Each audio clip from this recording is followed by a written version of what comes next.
कल supreme court के judgement के बाद बहुत सारे बच्चों का एक कॉमन कमेंट आता कि सर नीट 24 का अगर हम ग्रेस मार्क्स को हटा देंगे तो फाइनल कट ऑफ क्या बनेगा। तो बहुत सारे टीचर्स, बहुत सारे एक्सपर्ट, बहुत सारे काउंसलर से बात करने के बाद ठीक 12 घंटे बाद मैं अभी ये वीडियो को शूट कर रहा हूं और जो डेटा मैं भी आपको प्रोवाइड करवाने वाला हूं यही डेटा आपका रिवाइज डेटा आपको देखने को मिलेगा यार। तो कल सुप्रीम कोर्ट के जजमेंट में क्या बोला गया कि जितने भी 1563 जो अफेक्टेड बच्चे हैं हम उनको दो ऑप्शन देते हैं, या तो आप लोग रीनीट का एग्जामिनेशन दे दीजिए 23 तारीख को, या तो आप लोग ग्रेस मार्क्स को निकाल के जो आपका ओरिजिनल मार्क्स है वो आप लोग अपने पास रखो यार। अब यार इस 1563 नंबर में बहुत बड़ा ट्विस्ट है जिसका डेटा जो है ना एनटीए ने कभी शेयर ही नहीं किया। उन्होंने अपने पीआईबी का जो कॉन्फ्रेंस हुआ था तो जो सुबोध सर है जो एनटीए के डायरेक्टर है उन्होंने एक डेटा बताया था। क्या बताया था देखो, एनटीए ने क्या कंफर्म किया कि 1563 जो बच्चे हैं सिर्फ वही आपके पास अफेक्ट हुए हैं। कितने? 1563 बच्चे।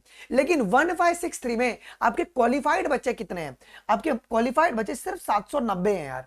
ओके, क्वालिफाइड का मतलब ये वो बच्चे हैं जिनका जो स्कोर है वो आपका 164 प्लस ज्यादा है अगर वो जनरल कैटेगरी से है तो।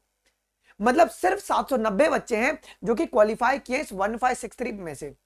ठीक है, ये उन्होंने बोला। अब ये कहां पर उन्होंने बोला है? तो जो पीआईबी का जो कॉन्फ्रेंस हुआ था नीट के रिगार्डिंग, वहां पे 12 मिनट 33 सेकंड पर उन्होंने बोला था। आप जाके उसको रिकॉर्डिंग को चेक कर सकते हो जी। अगर हम उस हिसाब से अगर देखते हैं बच्चों, हमारे पास 790 में से ओके 200 से 300 ऐसे बच्चे होंगे जिनका जो स्कोर होगा ना वो 655 प्लस मार्क्स आया होगा। ये मान के चलो क्या कि 200 से 300 ऐसे बच्चे होंगे जिनका 655 प्लस मार्क्स अभी बनता होगा अगर हम उनका ग्रेस मार्क्स अभी रिमूव करते हैं तो। ठीक है, अगर फॉर एग्जांपल अभी करंट स्कोर पकड़ के चलो और आफ्टर रिमूविंग अगर समझो कि अगर करंट स्कोर अगर किसी का भी 655 मार्क्स है तो उसका रैंक अभी कितना है बच्चों जी? उसका रैंक है 25,300, उसका ऑल इंडिया रैंक है। लेकिन अगर ग्रेस मार्क्स अगर रिमूव हो रहा है, अगर आपका ग्रेस मार्क्स अगर रिमूव किया जाता है तो अब ये रैंक कितना बन जाएगा आपके पास? ये 25,000 आपका ऑल इंडिया रैंक आ जाएगा जी। जो आपका रिवाइज रिजल्ट होगा उसमें जो रैंक दिखेगा वो सिर्फ और सिर्फ आपको 25,000 देखने को मिलेगा। मतलब अगर तुम देखोगे तो अगर रीनीट अगर एग्जाम कंडक्ट भी होता है, कंडक्शन के बाद सिर्फ और सिर्फ आपका रैंक इंप्रूवमेंट होगा, और वो भी कितना रैंक होगा? तो वो ज्यादा भी नहीं, आपका 200 से 300 रैंक होगा जी। ठीक है, अब मैं ये इसी के लिए बोल रहा हूं बिकॉज हमारे सिर्फ 790 बच्चे क्वालिफाइड है जी। ये नंबर आपका 500 भी हो सकता है, ज्यादा नहीं हो सकता है। बिकॉज जिसका नंबर नेगेटिव से नेगेटिव में आया है उसके चांसेस क्या है? वो थोड़ी ना बैठेगा, या बैठेगा भी तो कितना आपका इंप्रूव होगा, तो उसका भी एक इंपैक्ट आपको देखने को मिलता है जी। सर क्या क्वालिफाइंग मार्क्स में कुछ बदलाव आएगा? तो क्वालिफाइंग मार्क्स पे एज सच कोई भी बदलाव नहीं आएगा, वो आपका उतना ही रहने वाला है जी। ठीक है, तो रीनीट का जो है ना वो सिर्फ आपके पास 790 बच्चे हैं ना, अब यहाँ पे जिसका नंबर बहुत अच्छा आया था उसके नंबर घटने वाले हैं। ये बात तो है अगर ग्रेस मार्क्स अगर रिमूव होता है। फॉर एग्जांपल एक बच्चे को 718 आया था तो उसने जब अपना ग्रेस मार्क्स को हटाया तो अब उसके नंबर 640 बन रहे हैं। तो ऐसे ऐसे बहुत सारे केसेस जो है वो सामने धीरे धीरे आ रहा है। अगर हम उस डेटा के हिसाब से अगर जाएंगे तो आपका एक्चुअल जो कट ऑफ है ग्रेस मार्क्स को हटाने से सिर्फ एक ही आपका जो मार्क्स है वो कम होगा, ज्यादा नहीं होगा। तो जनरल वालों के लिए अभी भी 654 मार्क्स, ओबीसी वालों के लिए same as a general 654 marks, EWS वालों के लिए 650 मार्क्स, एससी वालों के लिए 555 मार्क्स और एसटी वालों के लिए 495 मार्क्स। ठीक है, लेकिन अगर सुप्रीम कोर्ट ऑफ इंडिया को अगर ये लगता है कि पेपर कहीं पे लीक हुआ था, मतलब एफआईआर के से अगर प्रूफ हो जाता है, तो अगर मास लेवल पे अगर कंडक्शन जाता है तो उस समय का रैंक आपका कहीं और होगा। लेकिन आज पर द ग्रेस मार्क्स के हिसाब से अगर हम देखेंगे तो ये आपको देखने को मिलेगा ओके 4 जुलाई के बाद, क्योंकि जो काउंसलिंग है आपकी, जो आपकी बच्चों काउंसलिंग है, जो काउंसलिंग है वो आपके पास 6 जुलाई से आपकी शुरू हो रही है। ये बात जो हमारे क्या कहते हैं लॉयर थे एनटीए की तरफ से, उन्होंने बात को कबूल किया है कि 6 जुलाई के बाद हम लोग काउंसलिंग शुरू करेंगे और 8 तारीख को सुप्रीम कोर्ट ऑफ इंडिया में आपका सुनवाई है इसके रिगार्डिंग जी।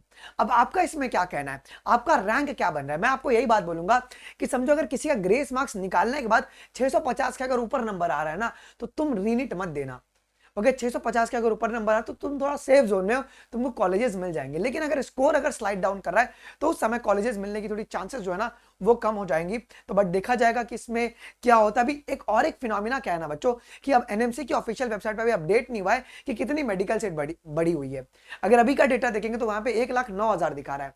अगर थोड़ी अगर बढ़ती है, अगर समझो यार ज्यादा भी नहीं बढ़े, मतलब मेरे को तो लग रहा है कि हार्डली 15 से 20,000 अगर सीट बढ़ती है थोड़ी बहुत तो उसका इंपैक्ट कितना देखने को, उतना तो बढ़ेगा नहीं बिकॉज प्राइवेट मेडिकल सीट ज्यादा बढ़ते हैं और सरकारी जो सीट्स होते हैं ना वो उतना कम बढ़ते हैं जी। ठीक है, अब उसका भी एक देखना पड़ेगा, उसके हिसाब से एक नया आपका पूरा मैं आपको प्रॉपर्ली गाइड करूंगा कि कौन कौन से आपको किसमें मिलेगा जी। लेकिन सेफ जोन में यही सब बच्चे आपको देखने को मिलेंगे जी। तो जो बच्चे बहुत खुश हो रहे थे, तो यार एक ही बात है कि हम हमारा यही मतलब अथॉरिटी से ये है कि भैया मेडिकल सीट्स के ऊपर भी तुम कुछ थोड़ा बात कर लो कि कितना हम लोग बढ़ाने वाले हैं इसको लेकर जी, ठीक है। अगर इसके बाद कुछ भी डाउट होगा do let us in the comment section. अगर आपने नीट 25 की तैयारी शुरू कर दी है यार, हम इसी यूट्यूब चैनल पे ना एनसीईआरटी लाइन बाय लाइन पढ़ा रहे हैं। क्लास 12 की हमारी कल पहली क्लास हुई थी, आज सेकंड क्लास ठीक 1 घंटे बाद अभी करने वाले हैं जी। आप देखो तो एनसीईआरटी को एकदम लाइन बाय लाइन में पढ़ाता हूं और हर एक पॉसिबल पैराग्राफ से आपके एमसीक्यूज भी मैं सॉल्व करवाता हूं जी। तो जरूर से आप लोग आया करो, फ्री क्लास है यार। अगर तुम देखोगे तो एक एक लाइन, हर एक वर्ड का मतलब, ओके। और प्रॉपर्ली आपको इस तरीके से आपको नोट्स भी आपको बनवा के दिया जाता है जी, सो दैट कि आपका नोट्स भी बन जाए, आपकी एनसीईआरटी रीडिंग भी हो जाए, पैराग्राफ वाइज क्वेश्चन प्रैक्टिस भी करवा देता हूं जी, ओके। पूरा मतलब जितना तुमको पेड में फैसिलिटीज नहीं मिलता उतना सब आपको फ्री में यूट्यूब पे प्रोवाइड करवाया जा रहा है। तो ये भी क्लास आप लोग अटेम्प्ट कर सकते हैं। अभी सीधा आपकी 10 बजे क्लास अभी 1 घंटे बाद होने वाली है। आई होप कि ये वीडियो आपके लिए इंफॉर्मेटिव लगा होगा। मिलते हैं अगले वीडियोज में, अभी के लिए बस इतना ही। थैंक यू, जय हिंद, बाय बाय।